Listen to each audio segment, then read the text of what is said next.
اللہم صلی علی سیدنا و مولانا محمد و بارک وسلم علیہ صلاۃ و سلام علیک سیدی یا رسول اللہ۔ تو یہ ہوا کرتی ہے حافظ قرآن کی شان۔ اللہ کے رسول صلی اللہ تعالی علیہ وسلم ارشاد فرماتے ہیں کہ جب میں معراج کی رات عرش اعظم پر گیا تو میں نے آواز سنی، کہنے والا کہہ رہا ہے کہ اے محمد اپنی امت کو یہ حکم دے دو کہ وہ 3 اشخاص سے محبت کریں، 3 شخصوں سے محبت کریں۔ یہ کہاں سے آواز آئی؟ اللہ کی بارگاہ سے آواز آتی ہے، اے محمد اپنی امت کو حکم دو، اپنی امت سے کہہ دو کہ وہ 3 شخصوں سے محبت کیا کرے۔ صحابہ نے پوچھا یا رسول اللہ وہ کون 3 شخص ہیں جس کے لیے اللہ کی بارگاہ سے حکم ملتا ہے کہ اے محمد اپنی امت سے کہہ دو کہ وہ 3 اشخاص سے محبت کریں؟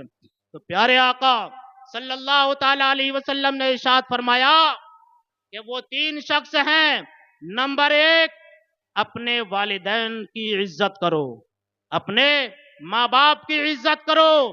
یہ اللہ کی بارگاہ سے حکم ملتا ہے، پیارے آقا کو حکم ملتا ہے، اے محمد اپنی امت سے کہو کہ اپنے والدین کی عزت کریں۔ نمبر 2 عالم ربانی کی عزت کریں، جو عالم باعمل ہو اس کی عزت کرو۔ نمبر 3 حافظ قرآن کی عزت کرو۔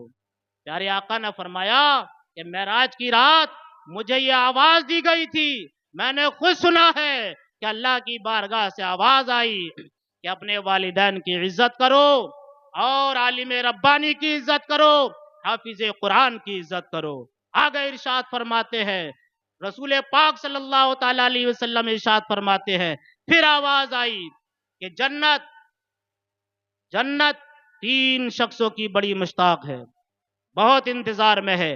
نمبر 1 پیارے آقا صلی اللہ تعالی علیہ وسلم کے، نمبر 2 آپ کے صحابہ حضرت ابو بکر صدیق، حضرت عمر فاروق اعظم کے، نمبر 3 حافظ قرآن کی۔ جنت ان 3 کے لیے بڑی بےتاب ہے کہ کب یہ میرے اندر آئے۔ تو میرے دوست حافظ قرآن جن کے سینوں میں اللہ کی کتاب ہوتی ہے ان کی شان بڑی نرالی ہوتی ہے۔ قیامت میں اللہ ان سے ارشاد فرمائے گا کہ جاؤ اس حشر کے میدان میں تلاش کرو کون کون تم سے محبت کرتا تھا، اسے اپنے ساتھ جنت میں لے جاؤ۔ اور 3 شخص ایسے ہیں کہ جن کو دیکھ کر اللہ رب العزت مسکراتا ہے اور خوش ہوتا ہے۔ وہ کون شخص ہیں؟ پہلا شخص تو وہ ہے کہ جو شخص آدھی رات کو اپنا بستر چھوڑنے کے بعد وضو کرے اور وضو کرنے کے بعد اللہ کی بارگاہ میں نماز پڑھنے کے لیے کھڑا ہو جائے۔ اللہ اس بندے کو دیکھ کر مسکراتا ہے اور بڑا خوش ہوتا ہے اور اپنے فرشتوں سے کہتا ہے اے فرشتوں بتاؤ اس بندے کو کس چیز نے آدھی رات کے وقت اپنے بستر کو چھوڑنے پر مجبور کیا ہے؟ کون سی ایسی چیز ہے کہ یہ بندہ اپنے آرام کو چھوڑ کر آدھی رات کے وقت میری بارگاہ میں کھڑا ہو گیا ہے؟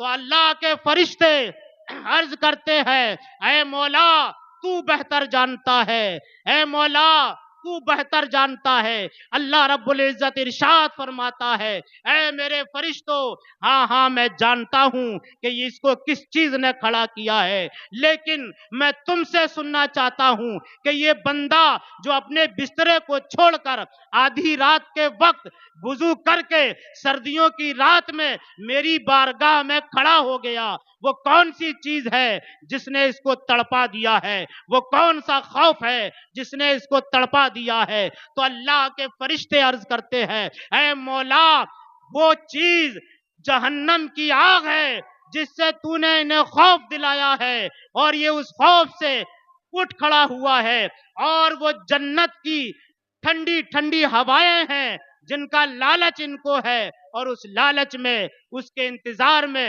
یہ بسترے کو چھوڑ کر کھڑے ہو گئے ہیں۔ تو اے میرے دوستو، اللہ رب العزت اپنے فرشتوں سے کہتا ہے، اے فرشتوں گواہ ہو جاؤ کہ یہ میرا بندہ جہنم کی آگ سے ڈرتا ہے، اگر اس کا خوف اس کے دل کے اندر ہے تو میں نے جہنم کی آگ سے اس کو نجات دے دی ہے، اور اگر جنت کی یہ طلب اپنے دل میں رکھتا ہے اور جنت کی خواہش میں اگر یہ میرے سامنے کھڑا ہوا ہے تو اے فرشتوں گواہ رہنا کہ میں نے اس کے لیے جنت واجب کر دی ہے۔ تو میرے دوست، اللہ اس بندے کو دیکھ کر مسکراتا ہے اور بڑا خوش ہوتا ہے جو بندہ اپنے بسترے کو چھوڑ کر اللہ کی بارگاہ میں کھڑا ہو جاتا ہے۔ دوسرا وہ بندہ ہے جو حق و باطل کی لڑائی میں شامل ہوا، حق و باطل کی لڑائی میں شامل ہے، اور حق و باطل کی لڑائی میں شامل ہونے کے بعد وہ حق پر جمع رہتا ہے، حق پر جمے رہنے کے بعد وہ شہید ہو جاتا ہے۔ اللہ رب العزت اس بندے کو دیکھ کر مسکراتا ہے اور اس سے بڑا خوش ہوتا ہے۔